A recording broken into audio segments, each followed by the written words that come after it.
প্রতীক নিয়ে ইসি এনসিপির অনড় অবস্থানের অবসান। মঙ্গলবার দলটিকে শাপলাকলি বরাদ্দ দিয়ে বিজ্ঞপ্তি জারি করল ইসি। একই সঙ্গে বাংলাদেশ আম জনগণ পার্টিকে হ্যান্ডশেক এবং বাংলাদেশ সমাজতান্ত্রিক দল মার্ক্সবাদীকে কাচি প্রতীক বরাদ্দ দিয়েছে কমিশন। তদন্তের পর বাতিল করা হয়েছে 11টি দলের আবেদন। 12 নভেম্বরের মধ্যে আপত্তি নিষ্পত্তির পর প্রতীকসহ দলের নিবন্ধন নিয়ে গ্যাজেট প্রকাশ করবে ইসি।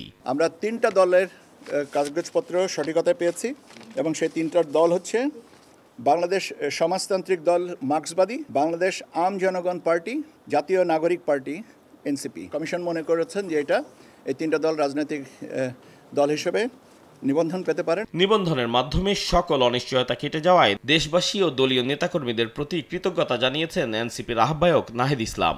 এক ভিডিও বার্তায় নাহিদ ইসলাম জানান, আগামী সংসদ নির্বাচনে 300 আসনে প্রার্থী দিবে এনসিপি। বলেন, চলতি মাসেই প্রার্থী তালিকা চূড়ান্ত করা হবে। আমরা নির্বাচনের জন্য প্রস্তুতি নিচ্ছি। শাপলাকলি মার্কায় ইনশাআল্লাহ আমরা 300 আসনে আমরা প্রার্থী দিব এবং জাতীয় নাগরিক পার্টি আপনার আমার সকলের দল। ফলে যারা নতুন করে রাজনীতি করতে চান, এই বাংলাদেশটাকে নতুনভাবে করতে চান, তারা আমাদের সাথে যোগাযোগ করুন। আমরা প্রত্যেকটা জেলায়, প্রত্যেকটা আসনে আমরা সেরকম সৎ, যোগ্য এবং দেশপ্রেমিক নেতৃত্ব আমরা দিচ্ছি।